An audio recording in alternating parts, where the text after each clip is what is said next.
Good morning. Good morning. I'm Dr. Petra Weldis, and we're happy that you're with us this morning here at the Science Mind class here in Dallas. I'm getting a little echo. So we're happy that you're here, and we're so happy to see Chloe and Bob from Mexico. Yay, yay, yay. We love it when you're actually in town. We know that you're there. But it's lovely to see your faces. All right, so we're in The Way It Works, and we're on page 37. Spirit works for us by working through us. Spirit works for us by working through. Oh, you're going to see this. This is 3 stitches because I took a knife to my finger, and it makes a perfect foil for our conversation today. Spirit works for us by working through us. The thing then works for us by working through us and is us always. It cannot work for us in any other way. I love this sentence. Listen to this. It spreads itself over the whole universe and shouts at us from every angle. But it can become power to us only when we recognize it as power. And how do we recognize it as power? Is by recognizing what it is, the thing itself, the way it works, and who we truly are, right? We spent the whole end of the last chapter and the beginning of this chapter reminding ourselves of who we are, which is that we partake of the nature of the divine life, that we are individualized expressions of the universal, and that this is moving in, through, and as us. And so it's shouting at us, but it can only become power to us to the level of our recognition. We cannot recognize that it is while we are believing that it is not, right? So we can't recognize that there is a power for good in the universe and that we can use it if we're constantly saying to ourselves we're powerless. Or my favorite thing that I watch people say to themselves, and they say out loud as well, you know, what do you expect? I'm only human. I'm only human. The most fundamental statement of separation and of not knowing the truth of our true nature. Yes, we are human. We're definitely having a human experience. This is the place in which we are expressing, but it is not all that we are. The truth is the true nature of who we are is a part of what we have to recognize. We have to recognize not only the infinite thing itself, but how that thing itself is us, is showing up as us. Hence it is written, they enter not in because of unbelief. We may enter in because of our belief, but we cannot enter while there is unbelief. And I would say that this could be, right, one of the deepest, most powerful and challenging healings that we have to have in our spiritual work, and that is the healing of the sense of separation, that I'm only human, and that somehow spirit is going to fix it for me, that somehow if I'm just nice enough, loving enough, meditate enough, pray enough, do something enough, that spirit is going to take care of it for me and is going to intervene for me in my own limitation. And it doesn't actually work that way, because what happens is our own limitation and our ability to see and receive our good is the measure of the good that we experience and the good that we express. This is that deep place of recognition of who we truly are. If we say we can only experience a little good, then we shall experience but a little good. But if we say with Emerson, there's no great, no small to the soul that maketh all, then we may experience a greater good because we have conceived it. So, going back to my stitches, my lovely little 3 stitches in my finger. So I have, so I notice that I sometimes have a challenge remembering that I actually live in a physical body, because I do recognize how true it is that we are spirit and that we are manipulating the molecules of the universe like universal Play-Doh. And I often have extremely miraculous experiences that would defy the physical world, right? The challenge is, of course, that also means that I tend to walk into doors and I walk into walls and I walk into the corner of things, because I truly, there's something within me that recognizes that the molecules ought to be able to like move through each other somehow, right? So it's something that I work on a regular basis. But the problem is, of course, that one of the places that shows up is with sharp knives. So I have always had dull knives, kind of on purpose. So when Karen and I got together, her dad would come and visit. And one of his gifts to his daughter was to sharpen all the knives. And if you've been around over the last 8 years, you may or may not have noticed that you can always tell when Karen's dad was in town, because I would start coming to the center and doing things with Band-Aids on my fingers. I actually asked him, could you please not sharpen the knives so much? And so what I noticed is, because he was sharpening the knives and I was cutting myself and I was saying, I am not allowed to play with sharp knives. Sharp knives are a problem to me. What happened? It got worse. I cut myself more and more and more often. And the piece de resistance was really this weekend. I will not tell you exactly what happened, but I have 3 stitches because of it, which I have never needed stitches before from cutting myself. And it was like this light bulb went off. Oh my God, I am affirming that I am incapable of dealing with sharp knives. And so what's happening? It's completely manifesting itself over and over again, and it's manifesting itself more and more and more, because that's the limitation that I've placed upon myself. And I sometimes I joke about it, and sometimes I'm frustrated by it, and sometimes I think it's really stupid, but I continue to affirm, yeah, sharp knives and me, we just don't get along, or some such funny thing. And basically what I'm doing is saying, well, I'm only human. I'm only human. What do you expect, right? And so it is the way in which we hold ourselves, and the way in which we hold our lives, and the way in which we speak about it, feel about it, imagine it, right? All those things that is the limitation that we're putting on to this power that is moving as us in the world. And it is our unbelief in this, right? Because I could say, well, really it's because the knives are sharp. But why is it getting worse? Do you see? That's our unbelief. Our unbelief is our unwillingness to believe that we are responsible for the limitation in our own lives. And it's very annoying, right? Because this is the sort of grown-up spirituality part, is that we do actually take responsibility for the fact that we are reinforcing limitations that may be things that we've experienced, right? And then we continually reinforce it by how we talk about it and how we see ourselves. And seeing ourselves as potentially incapable of doing anything about it. Therefore, our belief sets the limit of our demonstration of the principle, which of itself is without limit. It is ready to fill everything because it is infinite. So it is not a question of its willingness, nor its ability. It is entirely a question of our own receptivity. So we don't actually have to pray to spirit to be spirit. We don't have to do spiritual mind treatment to turn on the law of cause and effect. These things are forever operating. That's how the entire universe is operating.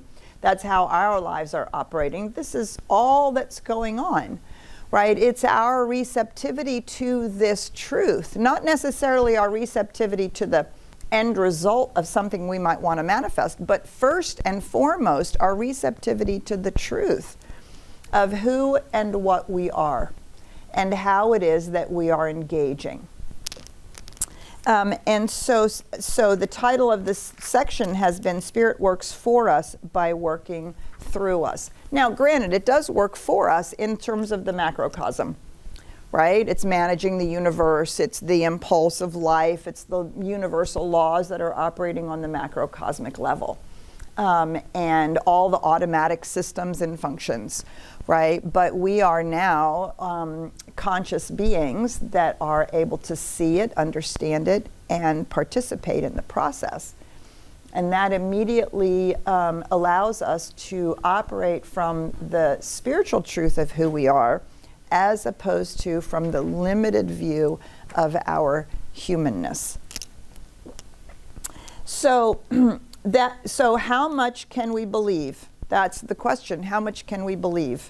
The top of the next page.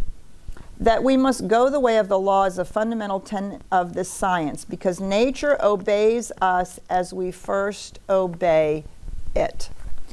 And so this word obey is really annoying for most people in New Thought, because we don't want to obey dogma, we don't want to obey authority, we want to do our own thing, as Emerson says, right? Do our own thing, do your thing and I shall know you. The problem is doing your thing isn't a license to do anything. It is to do the thing that is the truth of your being. And the truth of our being is that we live in this universe that is operating under law, under principles. And the spiritual principle is the law of cause and effect. If we will obey the law of cause and effect, then the law will obey us. And so, I always go to math because it's one of the easiest examples, right? If you obey the function that the math problem has, then the math problem will obey you. So if you want to figure out, cost per hour or cost per ounce or whatever it is, if you obey the laws of mathematics, then you'll get an answer and the law will obey you. What we don't want to do is obey the law. We don't want to see that we're the ones setting these causes into motion, and we don't want to do the disciplined work of actually deciding how much we can believe. How much good can we believe in? How much of the recognition of who and what we are can we actually believe in? And I would, if I were rewriting this section of the science of mind, I would say, really, it's how much can we embody? It's not just an intellectual belief or knowing, it's not an intellectual idea, but but it's an embodied realization, which is, I think, how he's using the term belief. How much good can we believe in? And for those of you who've been around for a while, you may remember a few years ago, Karen and I bought a cabin in the woods. It was really great. We bought it virtually sight unseen. I went up and closed, and the next year we went up and we brought up a bunch of furniture. We worked with the whole, made it beautiful, did all this stuff with the cabin, or that's at least was the intention. And what happened? I fell, and they thought I'd broken my back. I broke ribs. I had bruises all over my body. I fell through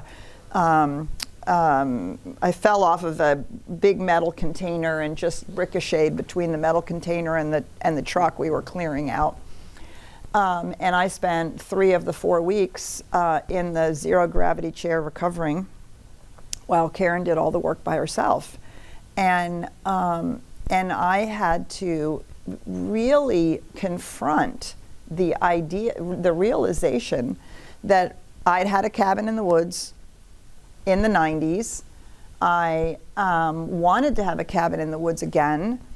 And here it had been manifested, we'd paid cash for it. And there was a part of me that said it's too good. And so what did I do? The very first month we were there making it our own, I had this horrific accident.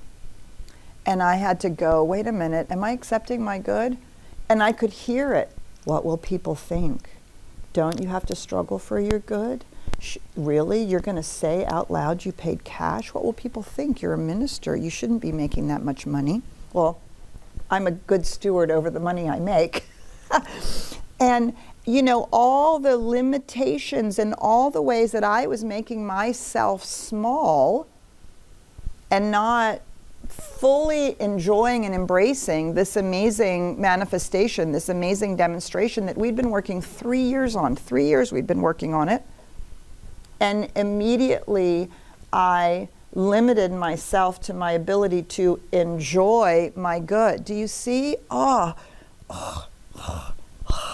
Right? That's how we limit it. And it doesn't have to be about a thing. We can have the most loving person in our life or the most beautiful relationship that we've manifested and then not experience it because we don't let it in. We don't let in a healing, a physical healing. I watched my father recreate cancer because he couldn't believe that it was gone. And he kept being afraid, and he kept talking about how afraid he was, and he kept talking about his symptoms and feelings that he was having. And sure enough, even though every test showed that it was gone, he literally remanifested exactly the same thing. And it was heartbreaking to watch. Absolutely heartbreaking to watch. Because the limitation of his ability to believe that it was actually healed. Do you see? This is the, right? We're not rewarded and punished. We simply are experiencing the law of cause and effect. And our job is to increase our ability to know the truth of who we are and the truth about life. So that as we're unfolding our lives in alignment with who we've come here to be, what we've come here to express, as those things manifest, we can wholeheartedly accept them, wholeheartedly believe that is spirit working through us, and it's really so that we can express a happier, joy-filled life and give our gift to the world, not so we can say, oh, look at me. I have a cabin in the woods. Oh, look at me. I manifested a healing, right? It's completely not about that. Because we also recognize that if we can do that, each and every single solitary individual can do that as well. And so it is this working on the expansion of our consciousness, the expansion of how life works, the expansion of what we think is really going on, and the expansion of our ability to sense and feel and see who we really are. This is this idea of how much we can believe. This is what it's talking about here. How much of this can we embody? And this is why we have spiritual practices. We do meditation. We contemplate infinity, contemplate what does it mean to be an individualized expression of the one? How would you imagine that? I remember when I was in practitioner training, I had a teacher, bless his heart, Reverend Ernie Forks, oh my God, and you'd get big red slashes on your spiritual mind treatments. You can't say you're a child of God. You can't say you're one with God. You can't, duality. Oh my God, it was so frustratingly painful. And he kept saying, so how are you going to imagine that you are an individualized expression of the one? And I mean, everything we threw at him was like, no, it's still duality. Nope, still duality. Nope. And so I spent months. Would that work? Would that work? Where does that fall? And of course, any metaphor is going to break down if you push it too far, right? So we know that. And so ultimately, the thing that I came up with for myself is we're all facets on the diamond. It's one diamond. The light is shining from the diamond, inside the diamond, right? And yet every facet, you can point to it and say, oh, this is this. You could number all the facets, and you could say this is facet number 13. And given how the light's shining through the diamond, this facet might be, being the blue part of the rainbow spectrum. So it has its own color, but it's not, you can't take the facet off the diamond. Like you can't slice it off. No, you'd have a separate piece of diamond, right? You can't, and so the facet is actually not removable, and yet it's identifiable, and it actually refracts the light in its own way. And even that is identifiable as an individualized portion of the, it took me months of feeling into how am I going to imagine myself as an individualized expression of the one, rather than so many of the other metaphors and ways that we've experienced ourselves and talked about it in especially in the Western traditions. And again, so how much can we believe? This is what this question is about, not how much, can you believe in $1 million as opposed to $10,000, right? That's not what this is about. How much is not a quantifiable something you're acquiring. It's the limitation that we place on who we really are and what's really going on. And so it's a really powerful thing to spend time with what metaphor works for you, not just words, not just intellectual ideas, but what metaphor works for you to really get a hold of this, that we are individualized expressions of the one. And I was just having this conversation with somebody, I can't remember now who it was, and one of the ways of describing the way Science of Mind and New Thought takes up the relationship between the human and the divine is that we are emanations of the one, which is a very Platonic, Neoplatonic, Plotinus sort of idea. It's positive emanation. And so, think about like the light that's emanating from the light source. I mean, there's the source of the light, but the light emanates. So, yeah, these are all the things that we play with to grow our ability to believe that what we say is going on or we think is going on is, in fact, going on. So we can live our lives from that place. Okay. Well, I hope you've had enough coffee to have this conversation. Because wherever you are, it might be kind of early in the morning. And for some of you guys elsewhere in the world, it's later in the evening. But we're going to stop here and we're going to say good morning to Ryan and to Richard and see what's going on out there and see what comments or revelations or questions you have. Well, thank you and good morning to everybody here in the room. Hi, hello, and everybody who's watching us online via Zoom and Facebook. Hi, hello to you too. So this is an interactive discussion, just as a reminder for everybody. And as I'm letting people wake up, right? There are some people who are buzzing here online because it's evening time for them, so I really appreciate all the worldwide watchers. But we have some housekeeping rules to go over, and for the folks who want to engage here in the room, just please raise your hand, and either myself or the iconic Richard here to my right will bring you the microphone. Just remember to say your name and your question or comment, and then that way the folks online can hear you. And for the people who are here with us inside of the Zoom room, you can go ahead and hit the raise your hand icon located down below, and I can bring you into the room that way.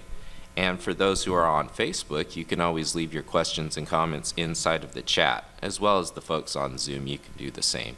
And I tend to keep those anonymous for those anonymous people out there, and that way we can also keep it as a safe container for spiritual growth. So just want to poll anybody here in the room. Does anybody want to have a question or a comment for? Oh, we have one back here. Awesome. Good morning. Good morning. I've actually been kind of wondering about this, or kind of have my own theory or idea, but why is it that we find this so hard, that we're so attached to the physical world if things would be so much easier? Is it an artifact of having to come into this world and function in it, or is it a fluke of evolution or society or something? Say your name. Patrick. Patrick. Hi, Patrick. So it's a great question. There's a number of levels from which we can answer that question. From the spiritual understanding, if we recognize and realize that there's only one thing happening, which is one life that is infinitely expressing itself, right? There's one source, one ground of all being. Oneness actually does not have self-awareness, because to have self-awareness, you need something that isn't part of the one. Otherwise, it's just ising. The infinite is just ising. And so the understanding is that evolution is the physical outpicturing of this one seeking to express itself. And ultimately, that desire of consciousness is not to only express itself through its own sort of automatic expressions, but that ultimately, because it is consciousness expressing itself, it grows, it evolves an organ complex enough to actually begin to develop self-awareness. Now, are human beings the only place where self-awareness has evolved? Very unlikely. But we're most interested in ourselves, so so we stick with human beings for the time being. And so the sense of separation is required to individuate. To have the experience of self-awareness, individuation is required. And so in the Science of Mind and in New Thought, we understand that this is a sense of separation, and it is what allows this individualized expression. Without the sense of separation, there is no self, right? Which is the Buddhist's tradition, right? From the Buddhist point of view, there is no self, and that when this life dies and no longer has any more karma, then it actually reabsorbs into the one. And from a New Thought point of view, that discounts the fact that individuation actually now adds something to the infinite. And this is the whole point of the infinite wanting to individuate, to have individualized expressions, because we're now infinitely expanding the infinite number of ways in which the infinite can express. And if you've ever wondered what your purpose is, it is not to be an accountant or a teacher or an artist. It's not even to love. It is to add your gift to the infinite. Your very life, with all of its traumas and foibles, is actually expanding the infinite, because you are one of the infinite number of ways in which the infinite is individuating itself. Which is why also Science of Mind and New Thought does not believe that it's somewhere there's an end point where you will be reabsorbed into the one. Why would the one want to do that? You're now infinitely now expressing yourself. Why would it say, well, I don't need that expression anymore?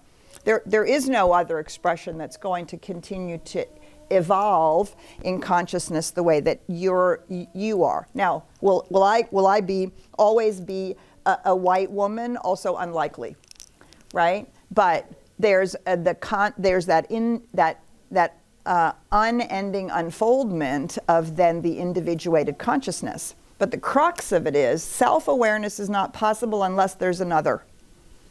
Unless there's a way of seeing this is a self because it's not that.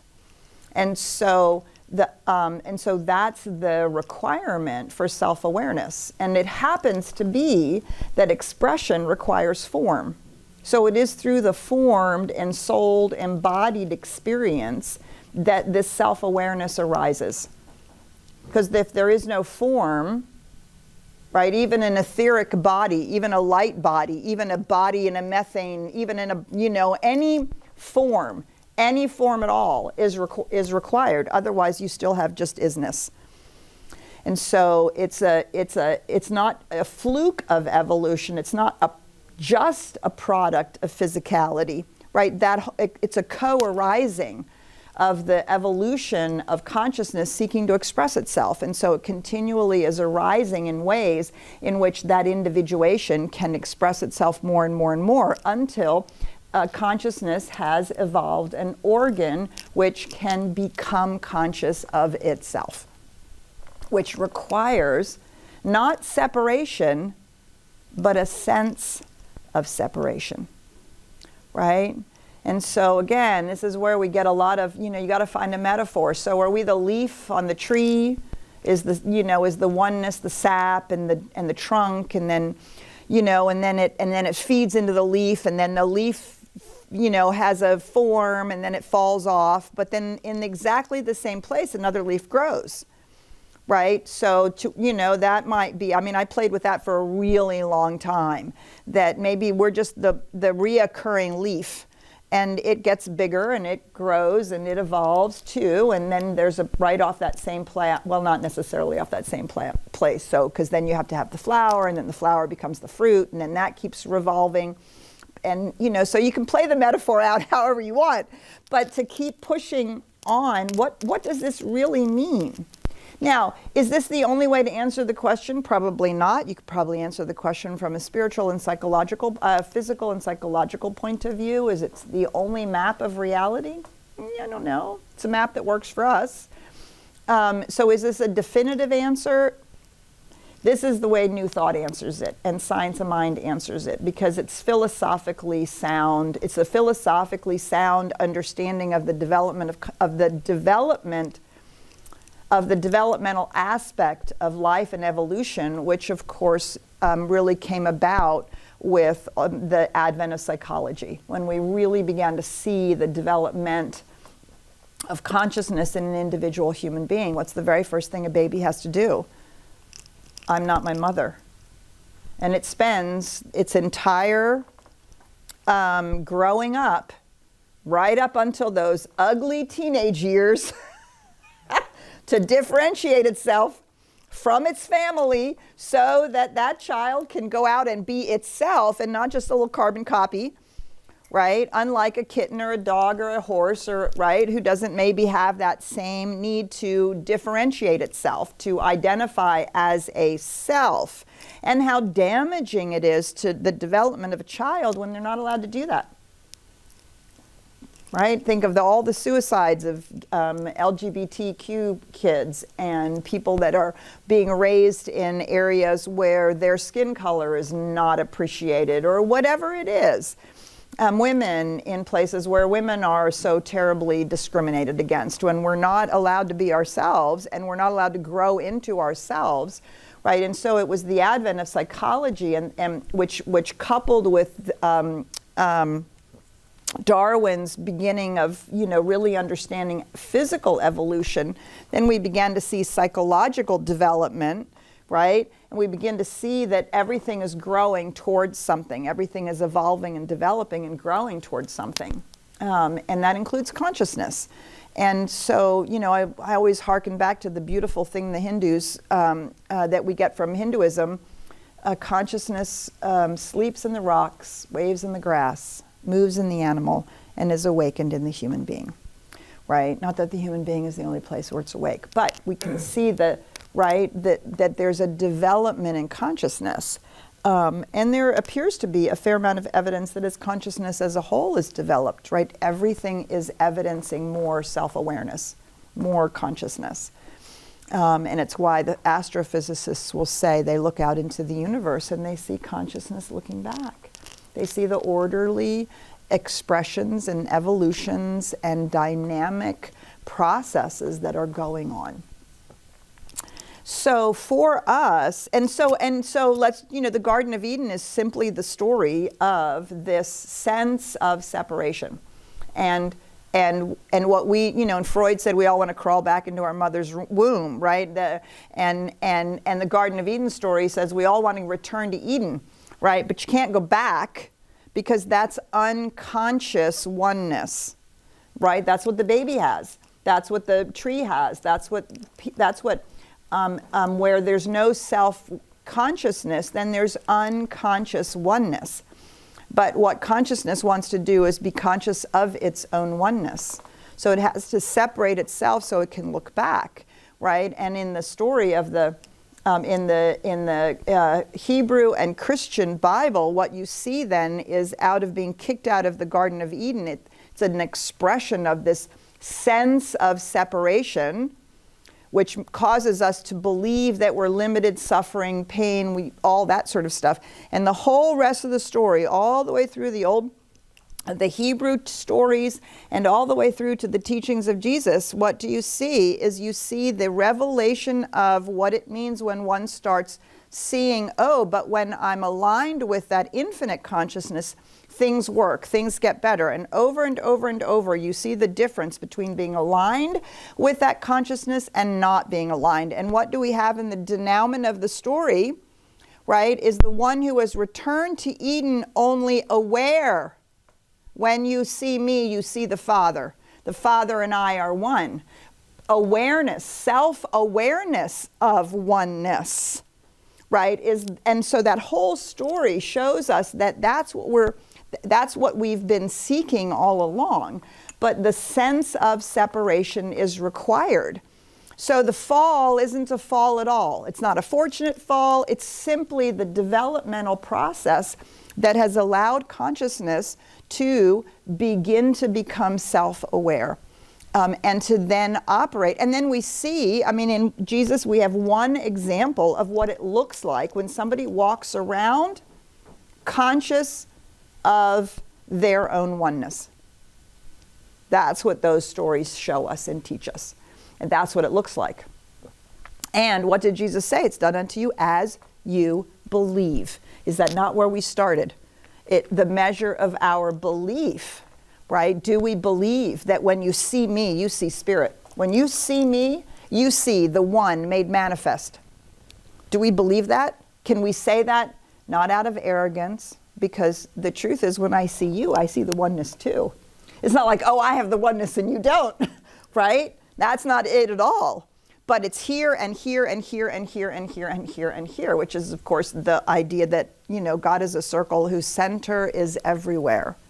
Just go away and put that in your meditation for 30 days. God is a circle whose center is everywhere and whose circumference is nowhere. Okay, our brains just like, because we're spatially oriented. We live in the space-time continuum, spatially oriented. And yet it's like a koan. It's like a Eastern koan. If we just keep contemplating, let it reveal itself to you. And then all of a sudden this idea that when you see me, you see spirit is no longer an arrogant statement, because I recognize at the deepest level of my being that that's true for you too, for each and every human being, actually for all beings everywhere. We're just on the track of becoming aware of it. Okay, I saw a hand over here. We have a comment here in the room, and then I have one last question that will close us out. Okay, today. perfect. Hi, Jane Gardner. Well, I have a metaphor, but I'm scared to tell you because I'm afraid you'll slash it with red. Oh, no. Because I've been using it for years. So my curiosity is, it may be limiting me, so I'm going to tell you. Sure. I will not slash it. We'll just explore it together. How's that? Be kind. I would be kind. Oh, yeah. So every morning when I get up, the first thing I say when I'm in my meditation is that the universe is unlimited in its power, so it's omnipotent. The universe is unlimited in the way it thinks and ideas. It's omniscient. The universe is unlimited in time and space. It's omnipresent. The universe is also a hologram, so that just like every little section of the universe has all the characteristics of the whole. So just like the acorn is to the oak tree, I am to the universe. I am unlimited in strength. I am omnipotent. I'm unlimited in ideas. I'm omniscient, and I'm unlimited in time and space. I'm omnipresent. So I just like to start out my day feeling unlimited. Yeah. Anything there that is limiting me? I love it. I've spent a lot of time working with those terms, omniscient, omnipotent, and omnipresent, because they are so ubiquitous in our Judeo-Christian culture, right? And if you really, really take them up, like seriously take them up, there is no other there is no other philosophical outcome than to recognize that that's what's happening right here as well, because otherwise it wouldn't be omnipotent and omniscient and omnipresent, because it would be absent here, which is by definition an impossibility, right? And so those are really powerful statements. The piece, Jane, that caught me is I'm the acorn as it is as to the oak, which is the universe. No, you are the oak. You are not growing into the universe, nor are you a fruit. You are not the fruit of the universe that is going. You're not going to grow into the universe. So, but I understand what you're doing there, right? So everything that is in the oak, when it releases an acorn, is in the acorn, right? Which is where we get the child of God. It actually means the DNA. It doesn't mean parental child, parent child, right? So if you think about it that way, then yes, it's the fact that the oak, which is the universe, has scattered all these acorns, and every acorn has within it the DNA of the oak. And so it was just the way that you said it, right? I would reverse that, but that's just me. I mean, it seems exactly right. Well, what's coming to me when I hear that, though, is I'm really holding and saying I have the potential to be unlimited when I should say I'm the oak. I think that's what you call it. Brilliant. See, that is a brilliant shift. And that's they're so subtle. The way that we say, well, I have the potential to be spirit, and I'm going to grow into that. No, you are already it. Yeah, that's tough. And I love that you said that, right? Because right there, because of all the ways we're afraid of being arrogant, we feel ourselves small and limited, because that certainly has been our experience.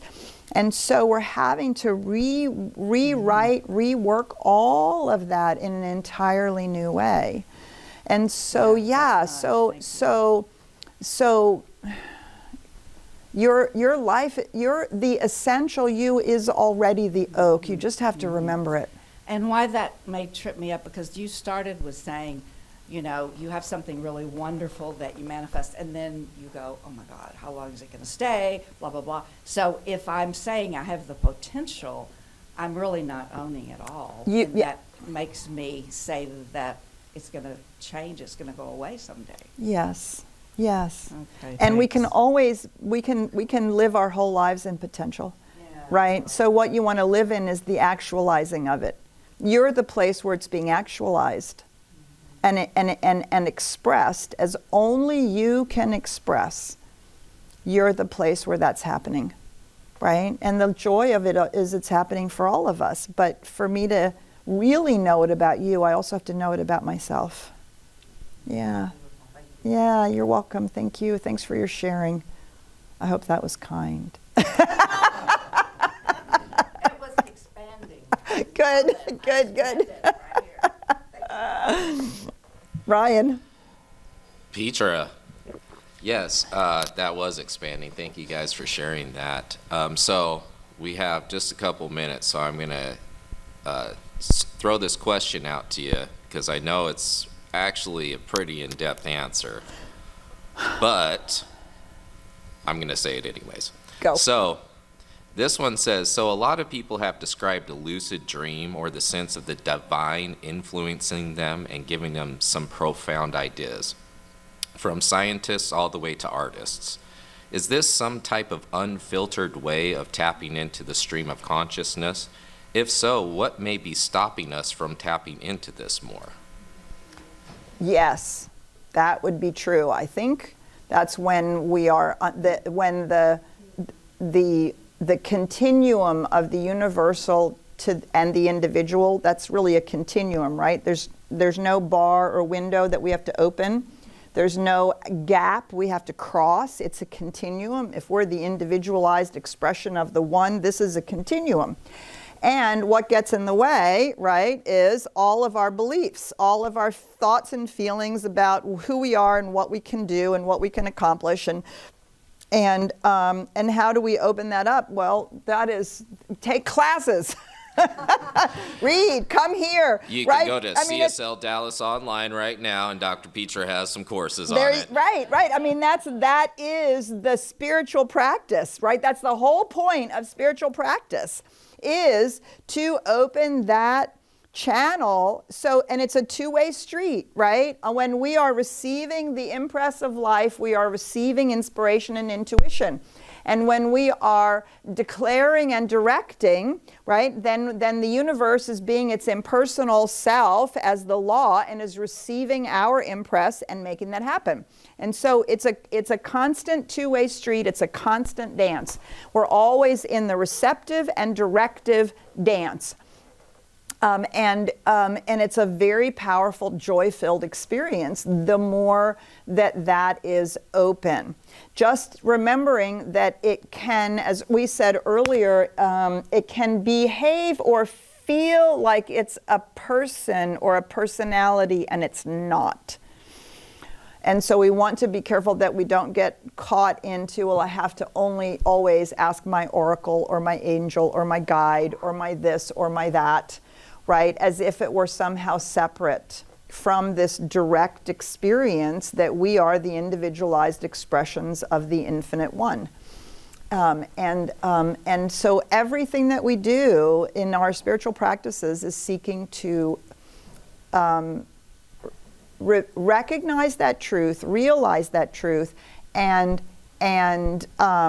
brush away the veils of unbelief, the veils of false ideas that stand in the way of us experiencing that truth. And so, take classes, read books, come here, talk to friends, be in a sangha, do all the things that keeps us ongoing in the practice. And over time, right, if you set yourself up, if you set out to grow your belief, your embodiment of these truths, if you will set your sights on that, I promise you, I give you an unconditional money-back guarantee that at some point you will cross that veil and you'll look back and you'll go, I have no idea why all of a sudden I get it. But something has shifted. And of course, it's because of all the consistent, concerted, intentional work that we've done to try to really shift into that understanding, which, as you remember, for those of you who have taken classes, what we're speaking about here is precisely the second step of our spiritual mind treatment, and why the first two steps of treatment are so powerful. You can do those without ever feeling like you have to manifest something, some specific thing in your life, right? And because what we're doing is over and over and over again working with the growing of this space and consciousness. All right, so Reverend Karen's going to be in our celebration today. She's going to be talking about Be Love as we start our new Love and Light theme for the month of December. Want to remind you that we are not having any celebration services, classes, anything on Christmas morning, the 25th. There will be no Science of Mind class. We do have a beautiful live-streamed Christmas Eve program that will be at 6:30 Central U.S. time. We'd love to have you join us, but there will be no activities on the 25th. We want our volunteers and staff to be home with their family. We hope you will be too, and if you do not celebrate the Christian holiday of Christmas, we hope that you will take that time to read more of the Science of Mind and come prepared with your questions. All right, so thank you so much. We'll see you when we see you. Bye for now.